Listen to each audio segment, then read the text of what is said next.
shared document. Okay. You look at the shared document? Yes. Okay, cool. I think it's a good idea going forward. Yeah. Every show should have a list of topics. Yep. Hey, do you have the Dames trade up and the Drew Holiday trade up, or should I No, put them up? I'll pull it up too.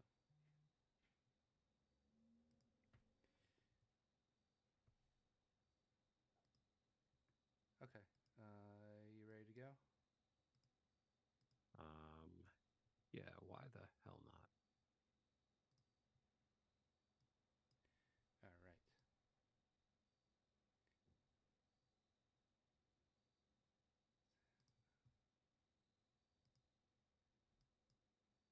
Now it's all fucked up. Okay, there we go. All right, starting.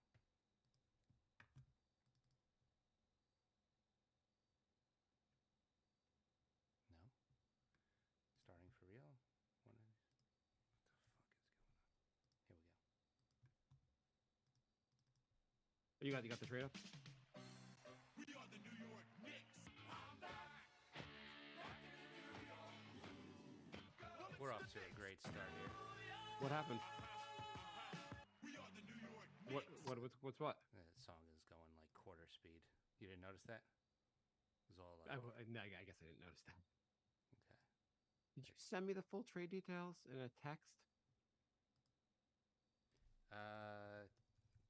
Probably. I thought you showed me a tweet with all the full breakdown. Probably. Goddamn, we have too many messages. So many. This is what happens when we take 3 months off. No, I just meant messages between Tommy Beer. Oh, okay. Here we go. Starting for real. We are the New York Knicks. I'm back. Back in New York. Well, it's the Knicks. New York. We are the New York Knicks. New York. For this new season we're about to enter, the Knicks taking no shorts just like winter. New York, New York. New York be about the Knicks, huh? But the best thing about New York City is K-N-I-C-K. Everybody say go New York, go New York, go! Go New York, go New York, go! Everybody, it is the New York Knicks podcast, episode 619. We took 3 months off, but we're back. We're back. So the Knicks, we said we would do a show immediately right after the Knicks once the Knicks made a big move in the offseason, we were going to do a show, and that's why we took 3 months off. Yeah. Like the Knicks did. Yeah, it was a slow summer, so we Slow did. summer. I personally didn't spend a lot of time on Knicks Twitter or Twitter really at all, or X or whatever the hell we call it these days. It was nice to be away from the Knicks verse for a little while, but the Mets suck this year. My Jets season is kind of over already. I'm ready to go all in on being obsessed with the Knicks. How are you doing, Jay? Doing pretty good. We do have a couple things to cover today. It's Couple things. Yeah, we're getting close. Training camp.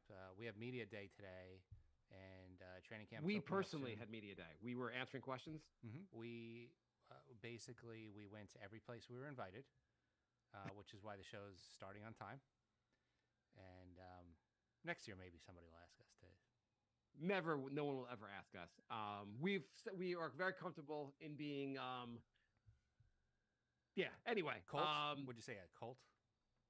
I didn't fill in the blank. I didn't say anything. Cult following. We're cult following. Yeah. We are very comfortable with that. We are comfortable just being. I would really do this show if it was just me and Jay. Like me and Jay would just talk about it anyway. So it's nice to record it for. Well, that's how the show started. We have another show, a comedy show called The Brink of Sanity, and after the show, we would talk about the Knicks for a half hour, and we're like, why don't we just record this?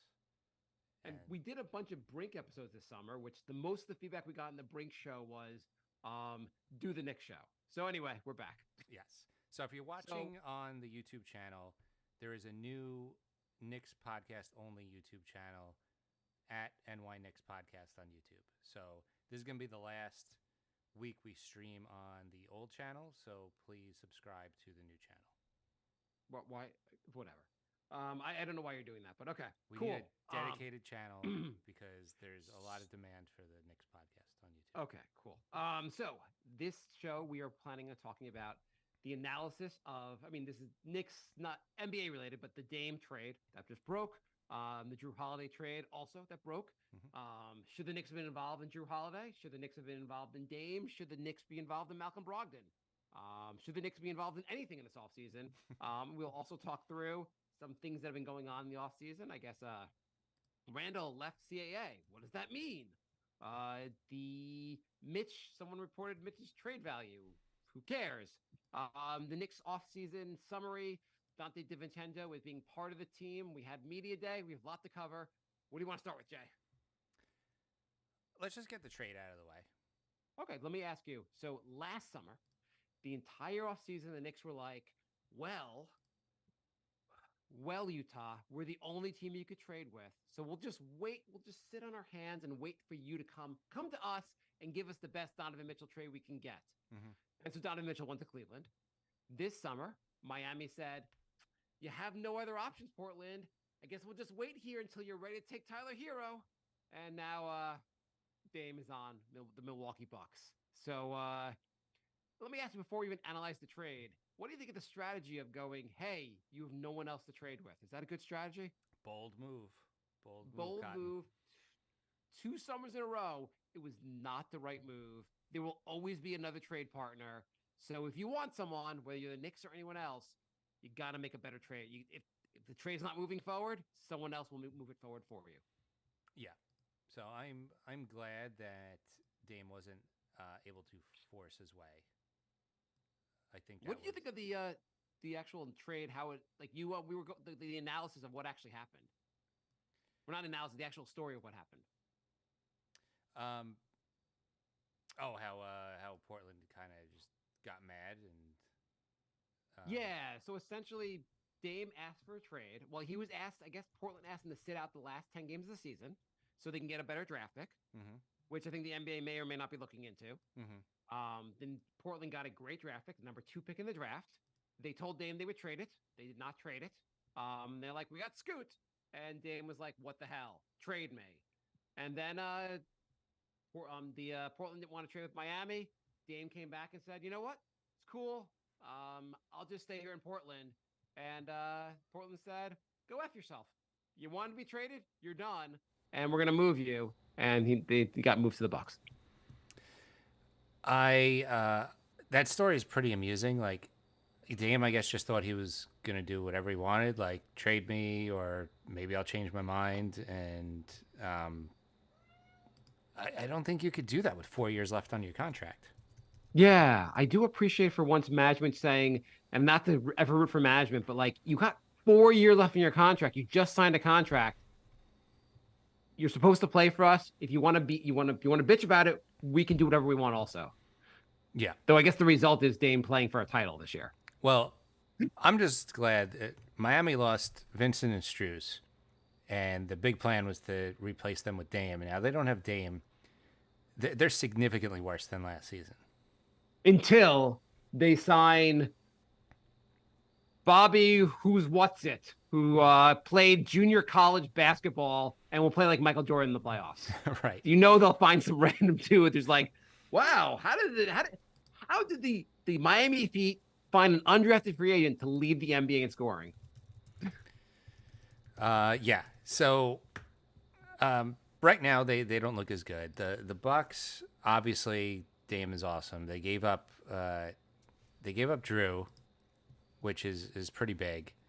But I mean, Dame is I guess they were stuck in a situation where they think the Greek Freak will be leaving in 2 years unless you can make him happy. So you got to make a bold move, right? Yes. I mean, one could argue the Bucks had the best record in the NBA last year, or maybe second, but best record in the East at least.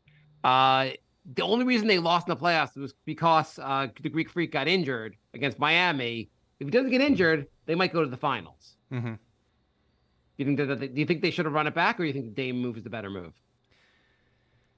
It's the thing is it's on paper it's the move to make because their starting lineup is Dame is better than Drew. They also lost Grayson Allen, so you're probably moving Connaughton into the starting lineup. Not a huge move. Not a huge deal. Not a huge deal, except now when you look at it, they have almost no reliable backup guards. I mean, you could look at it and go like Milwaukee at the by the trade deadline will pick up someone. Someone will be released, or you can make some move to get someone else. Just like additional, you can always find guys for your bench. You can't find stars. Yeah, I'm just saying like it's they're doing the same strategy as Boston, going all in on the starting lineup and a pretty weak bench. Right, which is the teams have been doing that for years now, going all in on the starting lineup. Ever since the dream team in Miami, or not dream team, I don't know why I call it the dream team, the big three in Miami, like it's the teams have been going all in on building an awesome starting lineup, which is not a bad strategy because it seems to work. Yeah. I mean, to win a championship, they're probably going to need to pick up somebody in the Right, but you could pick up at the deadline. You got to think like Milwaukee and Boston are now the two favorites in the East. But they might have been the two favorites before this also. Yeah, I mean, they both got better, but they were both 1-2 anyway. I just think they got significantly worse on defense because Allen was a pretty good defender too. Yeah, Dame's Drew not was a also great a very good defender. Does Dame's extra offense make up for his lack of defense? Right. Especially when you have two of the better bigs in the league on defense between Brook and the Greek Freak. Yeah. We'll see. Because, if you don't have a good backcourt on defense, guys are coming at the front court more. They have to do more heavy lifting on defense. Could get in foul trouble. Could affect the game. Yeah, I know. I made that point on X or Twitter, and someone immediately commented back and goes, "Oh, Drew was really helpful in holding and making Jimmy Butler like Michael Jordan." Okay. Yeah, I mean, also Butler's bigger, has some size on Drew, but it was a decent enough point that maybe you just need some extra scoring. I know it was a worthwhile. We both agree it's a worthwhile gamble. Milwaukee made a good move. Mm-hmm. It'll be interesting to see how it plays out, and you really won't know how good of a move it is until the playoffs because last year they had the best record in the East. So there's no like, if they have the best record in the East again, you don't know if it's really a better move to get to the playoffs. Right. I mean, basically, I would say Milwaukee and the Celtics are finals, maybe title or bust. Finals or bust at the very least. Well, yeah, with a lineup like that and the age of the players, it's definitely finals or bust. So I don't want to spend too much time on other teams, but and what do you think of the Celtics move? Yeah, so Portland then flipped Drew Holiday to the Celtics, and they traded Robert Williams. And Time Lord. They will miss out on both games that Time Lord is healthy next season. And which is Malcolm unfortunate. Malcolm Brogdon. And Malcolm Brogdon, who didn't want to be there anymore, and who Drew is a huge upgrade over. So they now have Porzingis and a 37-year-old Horford with basically no backups for either one. So they're you could also find a going big over. man. I think you can find a big man. You don't think you can find a big man? It's going to be a significant downgrade. It's not like there's really good big men just sitting there. Yeah, but what was the situation going to be when you had Robert Williams on the bench injured? The dude gets injured a lot, so it's not a terrible move. Well, I would say they were thin before that, and that they needed another big man, and now they need at least two big men. They don't have a backup for Porzingis either. Unless they just play Porzingis at the 5 and go super small, Tatum at the 4. I mean, that's probably what they're going to have to do. I've never known KP to miss any games, so I'm sure they'll be fine. What do you think of the haul Portland got? So Portland, in trading Dame, got DeAndre Ayton, Robert Williams, Brogdon, and they could very well move Brogdon or Williams still. They got the Bucks 2029 unprotected first-round pick, 2 pick swaps in 28 and 30, Warriors 2024 first-round pick, and 2029 unprotected first-round pick from the Celtics. And they might get more for Brogdon. Yeah, they might get more for Brogdon. I think this haul, when people are calling it a haul, is a little overrated. I like Ayton. I think everything else, hopefully you can flip Brogdon for a first-round pick from someone. Williams, maybe you can. I think the first-round picks they got in the trades are mediocre first-round picks. They're all from good teams. A lot of them are from many years from now. I don't know. I think it's too decent soon. haul. I think it's too soon to say that because you have a Bucks pick from 2028. Dame's going to be, 37? Middleton's probably going to be in a retirement home. Same with Brook Lopez. To be fair, you're trying to win something and be good before 2028. They have a So lot of my young point guys really that- is it doesn't help the team anytime soon. They have a war chest now. I think people are overvaluing picks that are 5+ years from now because that's a long time from now. I mean, I guess you could flip it somewhere else. I don't know, but I don't know how. I would rather a pick 5 years from now from a team that's good now than an immediate pick, because there's a better chance of that being a good pick 5 years from now. You know it's going to suck the next like 2 or 3. Well, you know what I gotta say? They got Aiton. Aiton alone is a very good young player for Dame. Mhm. That alone's a pretty solid move. It's much better than a game like Tyler Hero. Right. If you're building a team, you got Aiton now, you got Scoot, you got something to build around. So the Knicks part of this. Mhm. Should the Knicks have been on Dame? That's the first question. Should the Knicks have? Would that have mattered? How would you feel about paying a 37-year-old $60 million? Do I personally? Because I don't know how many people I'd have to murder to get the $60 million. But if our owner Dolan is doing that, it wasn't the right move for the Knicks. That's like 40% of the cap. It's a lot. It's also Dame next to Brunson. Teams are gonna laugh with our defense. Yeah, They're that's already hunting Brunson. You can't give them someone else to hunt. Exactly. Jay is doing something with his cat. I don't know. If I don't pick my cat up, do- she meows. So So didn't want the Knicks to be in on Dame. I kind of wanted the Knicks to be on Drew. Are you disappointed they weren't in on Drew? I mean, He's 33, so he's older. what are you giving up for Drew? So I think your windows in the NBA aren't that long. I don't think you can build the team for 8 straight years. You probably have 4 years most with any team to really build. Getting a 33-year-old guy who's going to be good for the next few years is not a bad move when he plays really great defense. What you're giving up is what everyone hates to hear. Personally, you couldn't trade. I don't think you could trade. You can't trade Dante DiVincenzo because you just signed him in the offseason. And Wouldn't you can't want to. trade. What? Wouldn't want to either. No, I don't want to either. I'm just saying you actually restricted him from actually doing it, and you can't trade Josh Hart because you also just resigned him in the offseason. So you're kind of limited in who you can actually trade to match salaries. I mean, you could obviously throw Fournier in there. Well, that Not that they would've got want the deal Fournier. done. No one wants Fournier. You know, But- maybe this is hot take. I feel bad for Fournier. Let's hold off on that 1 second. You could have not to go off on a different topic. You could have traded. I guess you could have matched salaries with Fournier, Hardestein, and someone else, and wowed them with better picks. Because I think getting picks from the Knicks and some like you could have given 2 Knicks picks and a protected, or a Knicks pick and 2 or 3 protected. You could have beat them in picks, and I feel like that might have been worth it because I don't know if Embiid's really coming or what move is really coming. I know Drew would have made the team better, or you could have done what a lot of people don't want to do and trade RJ. And I think the team would actually be better with Drew over RJ. So Drew has said in interviews that he was debating retiring after his current contract. So That's not what he said. That's not what he said. He said he wanted to retire with the Bucks. He wanted to sign an extension and be done like in 5 years with the Bucks. Okay. Well, that's So everyone was talking about him saying he's talking about retirement. He said, "I want to sign an extension and retire as a Buck," was his actual quote. so people are twisting the words. Yes, that happens sometimes. That happens a lot. As far as Fournier, you feel bad for him. He's getting what, $27 million? Or no, what is it? How much money is he getting?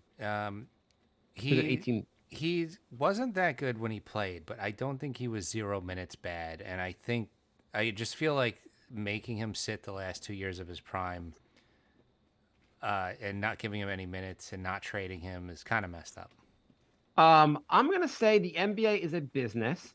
Thibodeau was asked about this in media day, and his defense was, we won 37 and 22. We were +5 differential.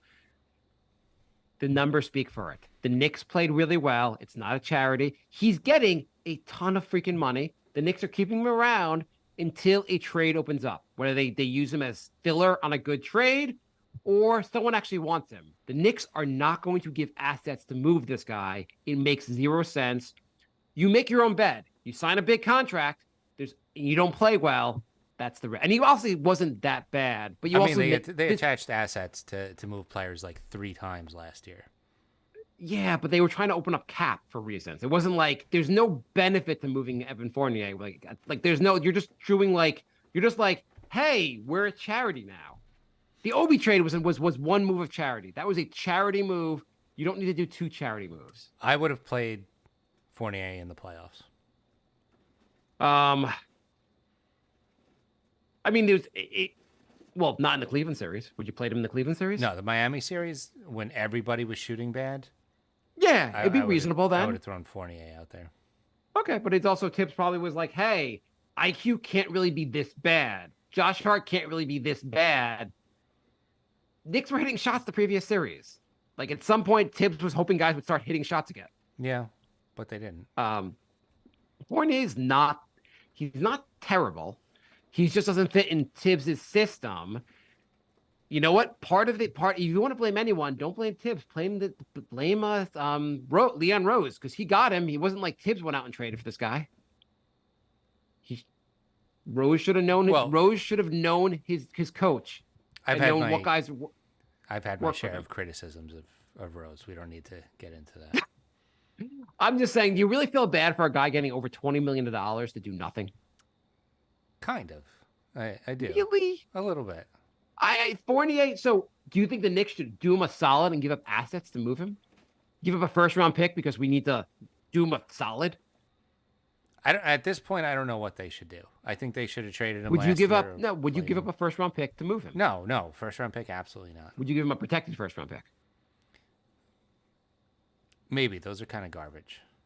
We have like Well, a top they have 18 some value though. A little bit. Why are you doing why? And also, next time you move him, and then a big trade comes up, and they're like, "We can't match salaries because we moved Evan Fournier." I've been hearing about this big trade for like 3 straight years. When is this Oh, big I have- trade happening? True, but like, you know what Fournier could do? Fournier could also go to the Knicks and go, "I don't want the money, just cut me, and I won't take the money," and he could be done. True. He could do that. Yeah. So you don't want if you feel really bad for it, if you're like, "Oh, woe is me," go to the Knicks and go, "I don't want the money." Yeah. So you're getting paid. You signed. This is the deal you make, basically. So like, please pay me $20+ million to ride the bench. Sounds awful. Woe is me. Mark, we're working on a trade to move you. No, please don't move me. I like this. Now I have great seats to watch all the games. This is so much fun. I get to go to the locker room. In my current job, getting paid a lot of money to do nothing sounds like ideal, best case scenario. What if you were like, Jay, they don't let me do where you're like, they don't let me do anything. And all I want to do is accounting. I love accounting. God damn it. Trade me to another organization so I can do accounting. Just itching to crunch those numbers. You know what? Also, Fournier played in FIBA this summer, and he had one good game, and people were like, "Oh my god, I can't believe the Knicks don't play him." And then he sucked for Team France. He had one game, and it was pretty garbage. He was garbage for them the rest of the way. Mm-hmm. So whatever. And this is also a non-issue. So speaking of some non-issues, some non-stories from this offseason, did you know Randall left CAA? Conspiracy theories are running wild, going, "Oh my god, he left CAA. He's going to leave." The Knicks are moving him. This definitely means the Knicks are moving him. What do you think that meant, Jay? Why did he leave?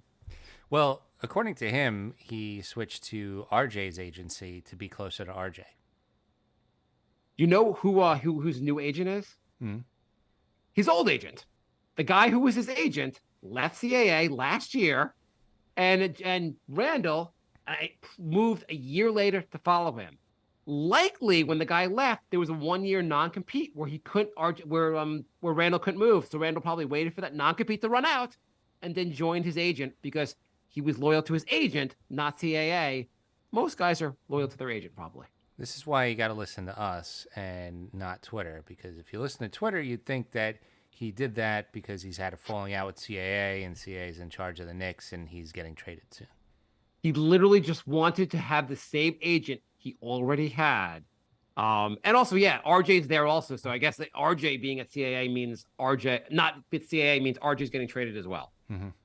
It was really quite a story. Other stories that I thought were such non-issues were there was reports that Dame, before getting traded to the Bucks, said he didn't consider going to the Nets, but he did not consider going to the Knicks. Ooh. So Nets fans did a parade and said, "Oh my God, the stars still like us, but they don't like the Knicks. I mean, Well, if I mean, you if that's your bragging right that a player said he might go to your team and didn't, we'll let you have that one. yeah, Dame said he'd be interested. Oh, so he's on the Nets? Well, no, that didn't actually happen. But like, we could pretend it happened because he showed some interest in us. He thought about it. He thought about it. You want to go some questions, Jay? Yeah, we got a lot. Oh, by the way, one of the best stories. I don't know if you like the story, but I like the story. I didn't want Mark Jackson to be the Knicks coach, but there's rumor is he might be doing some of the Knicks games. So Clyde's getting up there, and Yes, very so old. he's not into traveling as much. So it sounds like Mark Jackson's going to be doing some of the away games this season. I think he has the on-air personality of a wet sponge, or Bobby, whatever that girl who does the interviews with the rappers and just talks in monotone and has nothing interesting to say. I think that's Mark Jackson. I would love. Wasn't there a rumor Jeff Van Gundy be doing games also? Yeah, that would be awesome. But Yeah, that would be amazing. But I think Mark Jackson would still be if you're not going to have Clyde there. Jackson's a decent guy to have there. I think it's a huge downgrade, but anything that keeps him away from coaching the Knicks, if that's what it takes, fine. Okay. Paul writes, are you concerned how much Brunson has been an ISO player? Has it been completely because of our team makeup? And could Brunson be the leader of a faster, more flowing offense with the right personnel and coaching? So just to point out, the Knicks were the fourth ranked or tied for third ranked offense in the NBA according to offensive rating last year. And the reason they were so successful on that was they were awesome on the offensive glass. They had a low turnover percentage, and they were actually really good at ISO, which is not fun to watch. But the Knicks were really good on ISO. Conversely, they were last in the league in assists. Yes, that is not good. And that we're talking about Brunson, their point guard. So what do you think about Brunson being such a heavy ISO guy?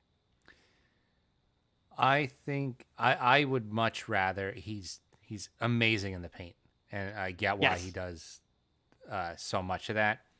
I would like to see more ball movement. We were calling for that all last season. Maybe you get more consistency out of IQ and Grimes. You got Dante out there. You got Hart, who was only there for the last half of the season. Maybe with a bunch more shooters out there, we have less ISO. Yeah, I think the ball moved more once Hart got there. I think it'll move more with Dante DiVincenzo there. And it moves more if guys just hit shots. Brunson doesn't have to do everything on his own when guys hit shots. Yeah, when everyone's clanking, he's like, well, why am I even doing this? Why don't I just go into the paint and draw a foul? Like, why am I going to pass it to somebody who's shooting 30% from the three? In fairness, though, Brunson is he's not the fastest player. He's quick in the paint. He's quick one-on-one, but he's not the fastest guy. He's smart. He's not quick. He's smart. But yeah, but I kind of see how he can be a little more of a ISO, especially when you have Randall out there, then becomes a very ISO heavy offense. Yeah. The Knicks need to figure out how to get away from that a little bit and get some more assists. They do. And get the offense flowing. You can't have the offense be that predictable. It got them fairly far last season, but the goal isn't the second round. They gotta be a little more creative. What's the goal this year, Jay? Like what's not what the goal? Obviously, the goal is to win the title. Mm-hmm. But what is a successful season? Got to at least make second round. You have to do as good as the prior season. Yeah, I think that'd be fair. Ideally, you make the conference finals. But getting at least the second round seems like. I mean, getting to the conference finals means they're beating the Celtics or the Bucks. Yes. You never know. Both of those teams are an ankle roll away from being very beatable. But actually, it doesn't because the Bucks could play the Celtics and then you play the. One of them can eliminate the other one, technically. Technically, I don't think they're doing 1-4 though. Yeah. Okay. Either way, getting to the second round at bare minimum, maybe getting to the conference finals would be like what our goal here is. Yeah. Okay. So, is Jimmy Butler's emo hair a reaction to Oscar writes this? Is Jimmy Butler's emo hair a reaction to Lillard not going to the Heat? And what do you do, and what would he do if Randall was traded to Miami? You see his hair? I did. I saw his hair. I don't know. It's amusing. I think Butler's got a decent sense of humor. Yeah. Yeah, I don't know. Like he's a guy that like I feel like you don't like him because he's on the other team, but if he's on your team, you'd be like, this guy's pretty funny. Yeah. I think so. Um, We have a chat question from Josh. Sure. The Knicks have made some good moves on the fringes the last 2 years. Do you think there's a small trade to upgrade the backup four out there? yeah. Do you think they can get Obi? What if you move like just two mediocre second round picks? I don't know what that is. It's hard to say. I think Obi will have a decent season. I don't think we'll miss him, but I think he'll have a decent season.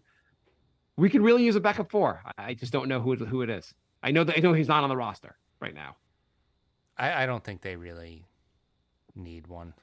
I think you need some size. I think they would be helpful. I think right now you're looking at Josh Hart playing the four or Isaiah Hartenstein playing the four. Either one's not a perfect scenario. I mean, with Hart's playing the four, you're going a pretty small lineup.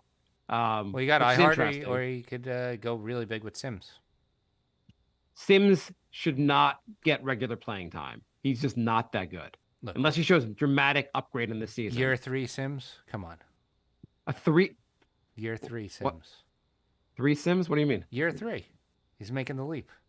Year Oh, 3 okay. leap. Year three. We got year 3 I- Sims. he- We got year 5 RJ. There's a lot of leaps to be had this season. Well, you know what? If anyone's going to make a leap, it's the guy that can jump over the backboard. Yeah. But I think realistically you'll have to go a lot. I mean, you have a lot of guards. I think we're going to go to a lot of small lineups with guys that can like guard multiple positions. Yeah, I mean, I don't think it's people are saying like they need a 4. I think they're okay. I think you can they also have play options. you can play RJ at the 4. RJ, iHeart, Sims. I think they're okay. Like how many you want like a 9-man rotation ideally anyway. Like Did we learn that last year, Jay? I think we learned that last year. Yeah. You definitely don't want to go more than 10. It was a really interesting season because you had like the Knicks were 10-13. They had that horrible loss to Dallas, which I was at, unfortunately. Yep. And then they went on a big winning streak. They looked really good. Then kind of started floundering a little bit. And then they made one move at the trade deadline. You were like, they gave up a first round pick for Josh Hart. I don't know. And then suddenly the Knicks were like on fire with Josh Hart. And they looked goddamn awesome. Mm-hmm. They crushed Cleveland, had a tough series with Miami. Miami was better than we all thought.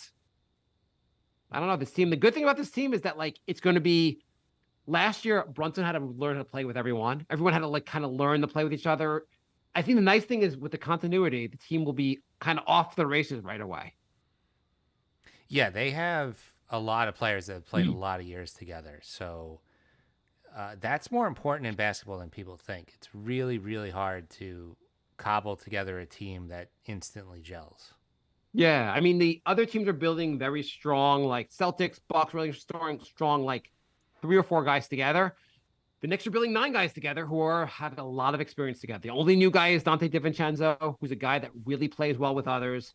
The Knicks can hopefully Grimes will take a step up. Hopefully IQ will continue his getting better. Tibbs today, by the way, he made a comment that people forget how young RJ is, and he's still getting better also. Do people Which forget that? Jay decided to argue with someone about this on Twitter today for no good goddamn reason. Don't be negative about the Knicks before the season even starts. Not RJ negative. can get better. The question is if you're going to get incrementally better or take a leap from here. Hard to say. I gotta be positive, I Jay. had no idea RJ was still young. People should bring that up once in a while. Frank writes, should Grimes remain in the starting lineup or should DiVincenzo take his spot? I think a second unit of Grimes, IQ, Hart, and iHeart might lack a bit offensively, but defensively, they could be a lockdown group. I want to see some looks before I say who should be with who. Yeah. I think Tibbs said pretty much the same in his interview. He's going to mix and match and see what gels. I think that's the good part about this team, that they have a lot of guys who are, depth, guys that could be good as a starter or like a really good bench player. I don't remember what site it was, but they were ranking all the benches in the NBA, and they had the Knicks first. Oh, that site was the site I'm an unhealthy Knick fan.com. I mean, really, if you look at it, the really good benches are like somehow the Lakers came out of nowhere with a really good bench. The Knicks, and there's not that many other teams that have like a really deep bench. No, that's true. It's also nice now that you have so many guys. Like if say IQ is just not hitting his shots tonight, well, maybe Dante DiVincenzo will hit his shots. If Grimes is not hitting, maybe Josh Hart will hit from threes. It'll be interesting to really kind of this team will still have to gel in some ways and figure out who is going to be playing over who else. Are you going to be upset like if Grimes plays less minutes this season because Dante DiVincenzo is playing well, or IQ plays less because Josh Hart's playing well? Is it going to be upsetting if guys lose minutes to other guys? No. What I care about is winning games. I want the best guys on the court. I don't want them to burn out by playing 40 minutes a game, but if you're going to play a guy more because he's out playing another player, awesome. Do that. In DiVincenzo and his interview today in like the media day, they asked him about why did he come to the Knicks. He said it wasn't because Brunson is here, though I imagine he's lying about that part. I imagine that's actually and Hart. He said it's not because of Brunson and Hart, though I think he's lying about that. I think that obviously that was a big factor. Mm-hmm. But he also said, I want to be on a team that's committed to winning. Mm-hmm. Teams like the Knicks. He also said, I don't care if I play 20 minutes or 40 minutes a night.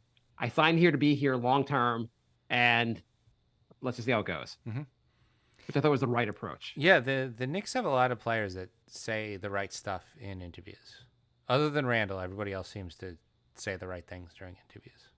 I saw someone posted made a point that the Knicks are going to be like they have such little locker room drama to start the year. Like it's almost like you have to make up your own stories. Like you have to like oh, this Fournier thing is a really big story, because really you have a team that's very comfortable playing together, very comfortable sharing minutes, guys that like each other.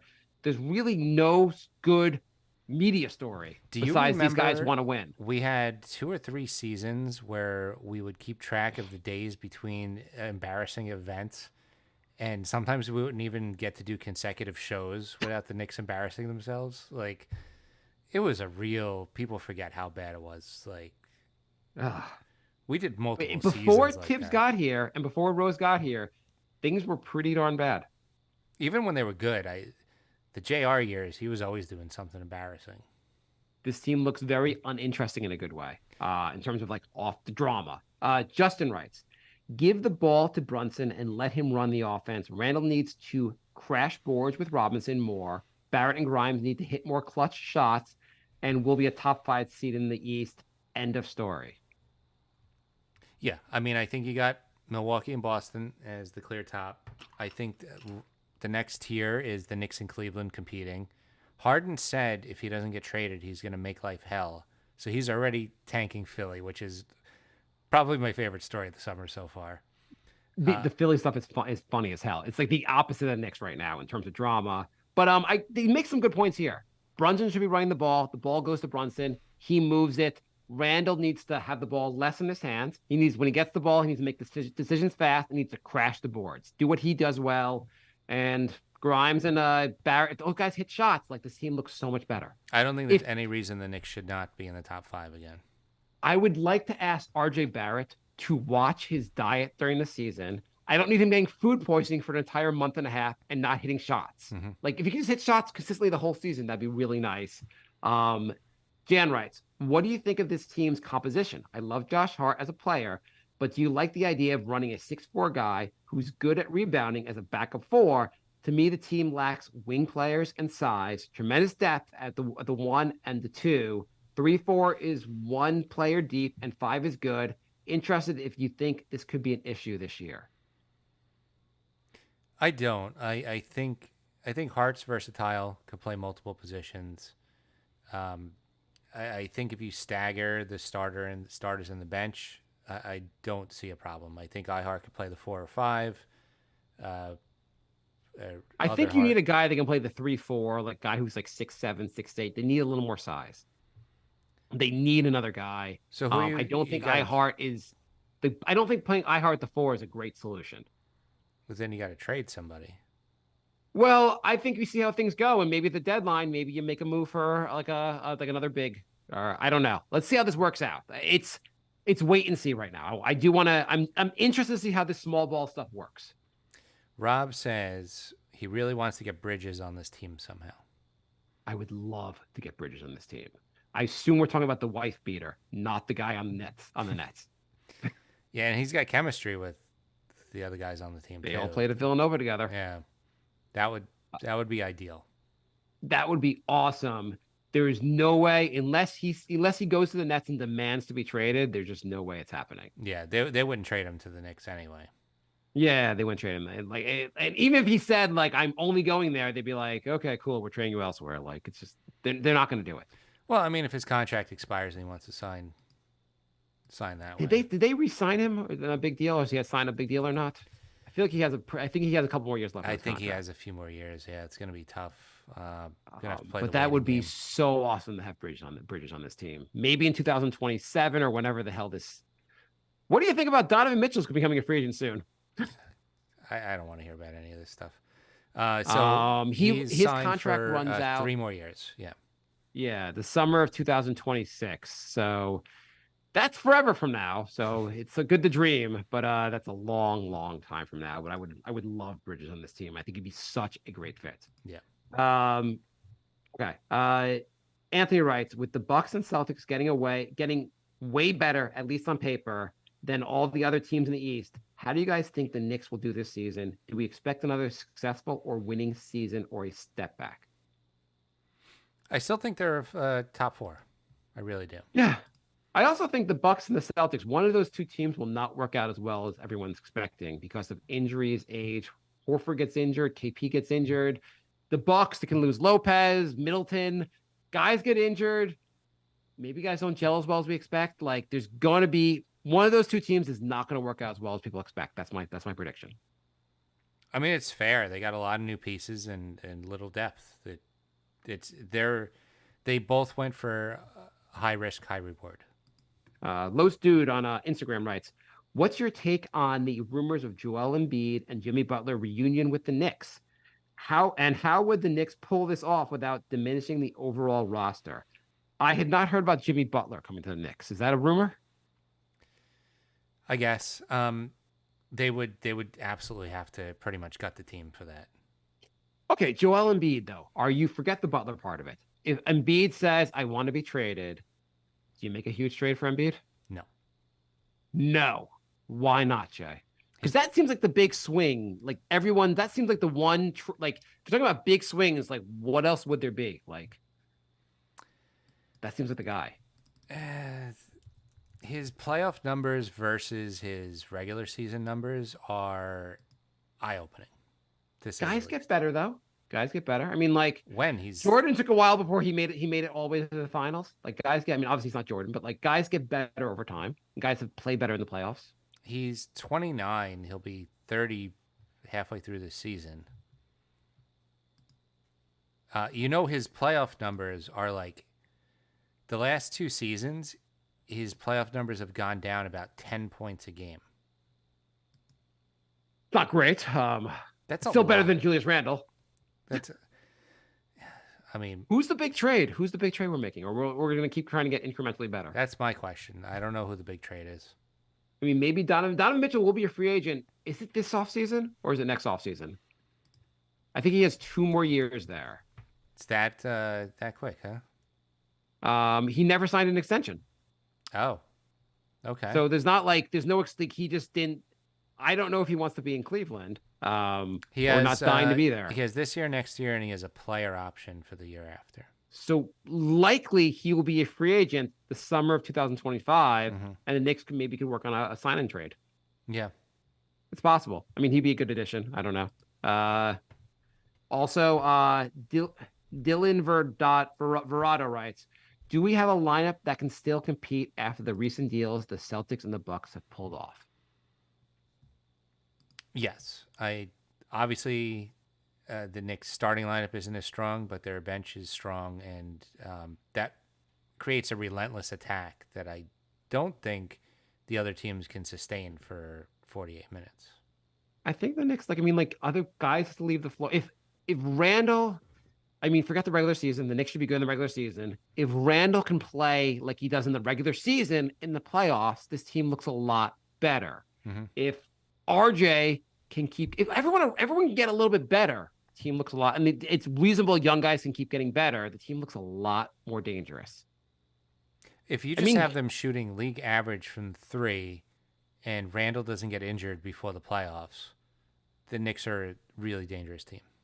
I mean, everyone's talking about like Drew Holiday. Like I don't want a Drew Holiday, but like oh my god, he's such a good defender. You know who was rated one of the best defensive players in the NBA last year, and who had the hardest matchups of anyone in the NBA for a guard? Grimes. Grimes was a hell of a defender last year. IQ also had elite defensive numbers. Yeah, they got some guys that can play defense. So Knicks are interesting. Not last year, but the year before, RJ was putting up really good defensive numbers. RJ is an enigma. Like 1 year he shoots 40% from 3. 1 year he's a good defensive player. The next year he can't shoot threes. He can't play defense. He's scoring more points. Like sometimes he's really good, sometimes he's not. He's got to be more consistent.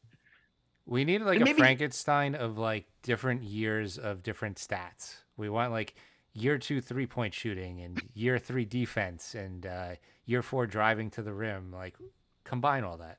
Maybe also the Knicks having so much depth means guys don't like. I'm sure Randall would raise his hand and go, well, we don't have a backup power forward. I guess I play 48 minutes.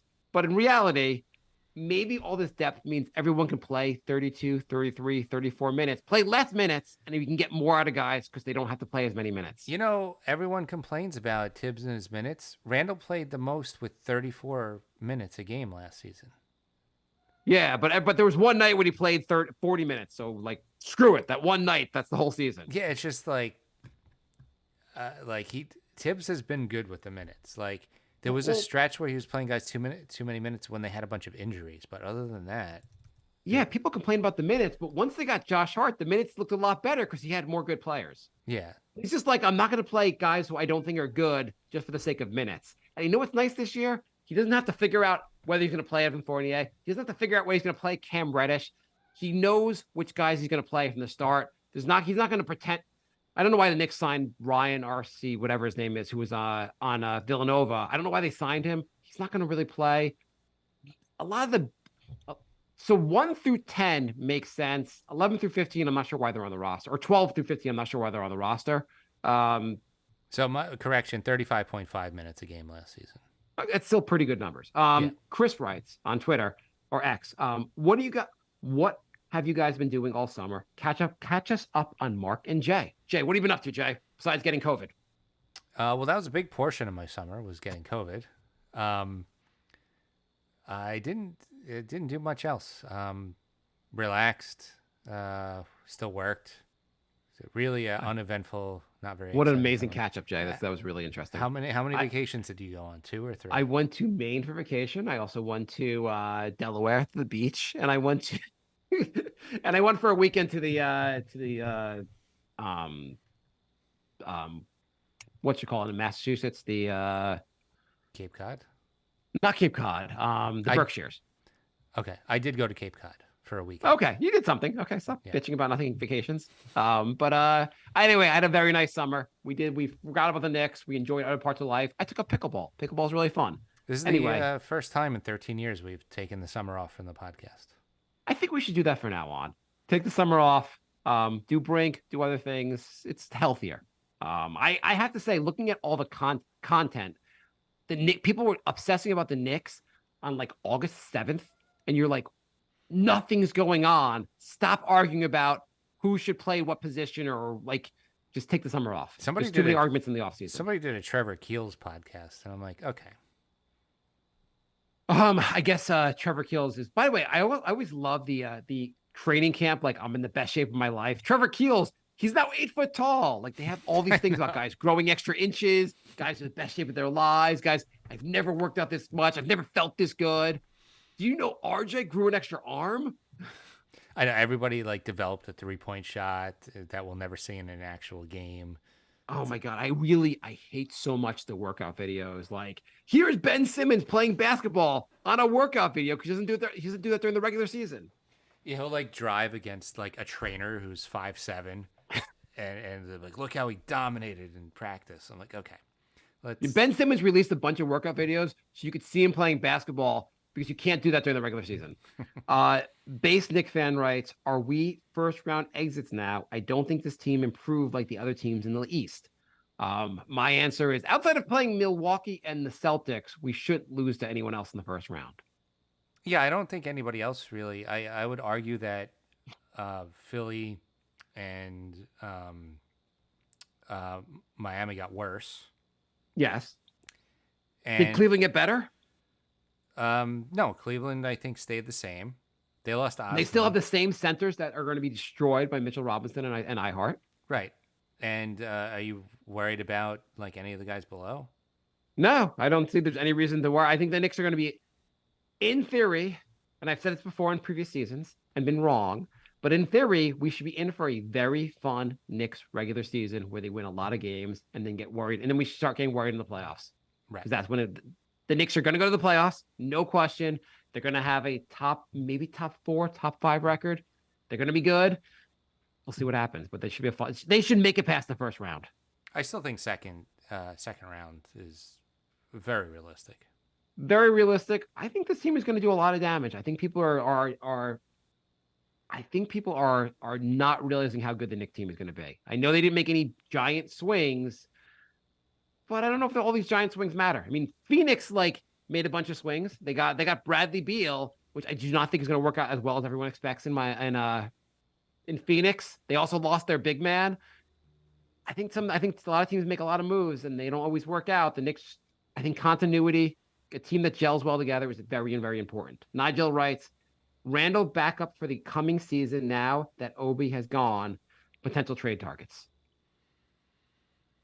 I honestly don't think they're going to make a trade. I think this is the team. I think this is it. I think they're going to make a trade at the deadline. I think there's going to be a trade to improve the team at the deadline. I don't know what it is, but I think that will happen. Are you talking about a peripheral move, or is this the big move where they pull the trigger? Peripheral. Okay. I think they'll do a small move where you're like, well, okay, I guess, and the Knicks will reel off like 10 straight victories after. Okay.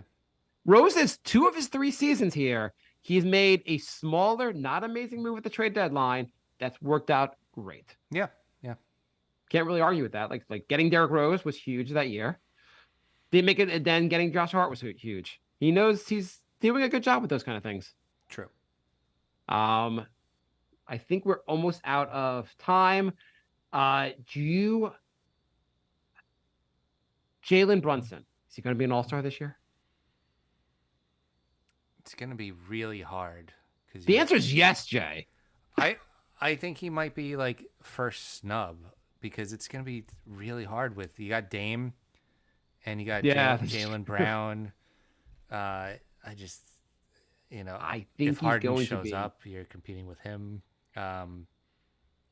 He might be the third. He might be the third guard on the All-Star team. If not, I think he's like top of the list of snubs.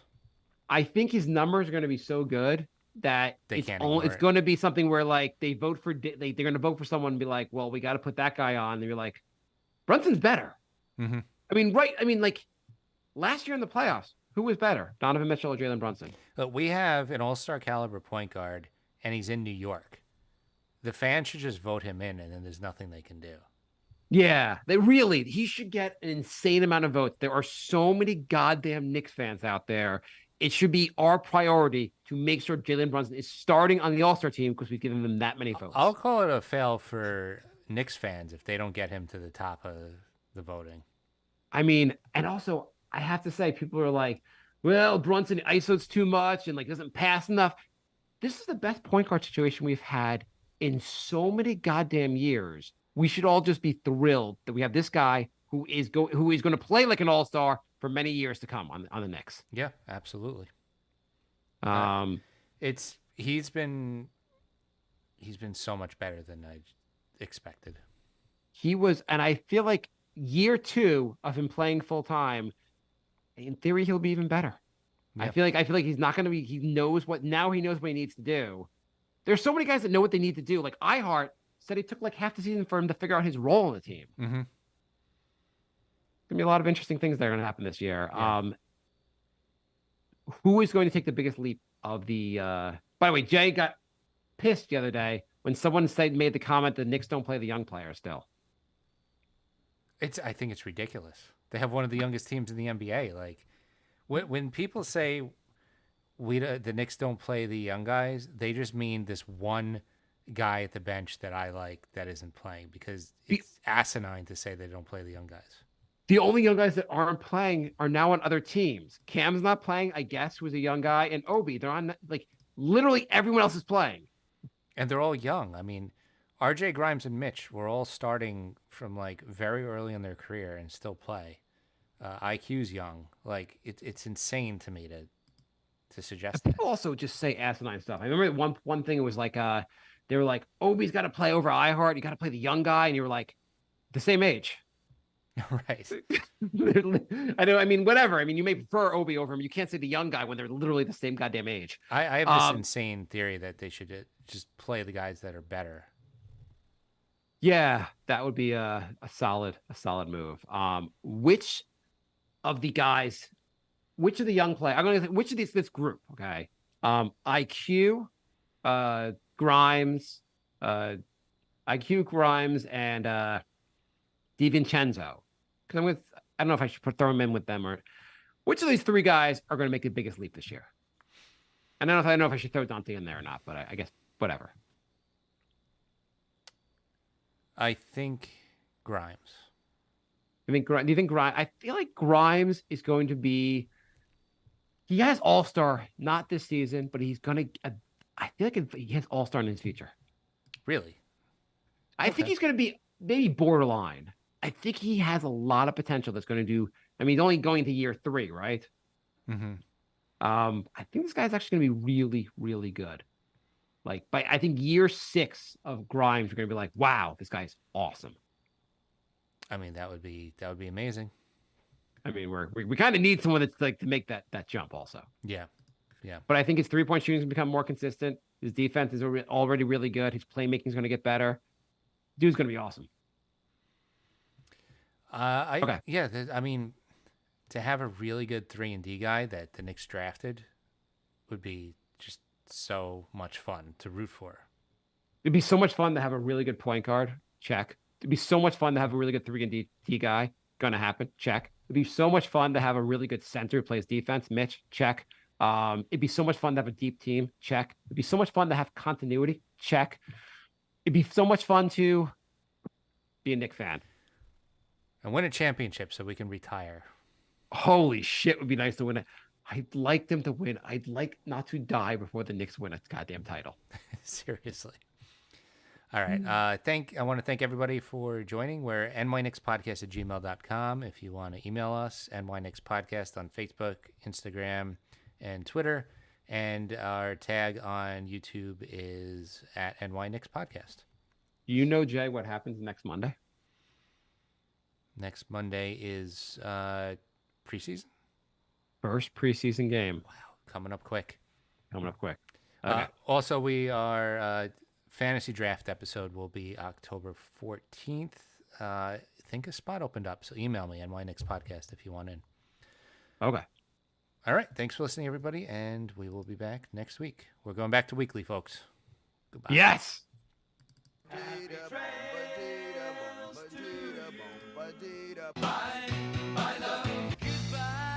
everybody. It's all over.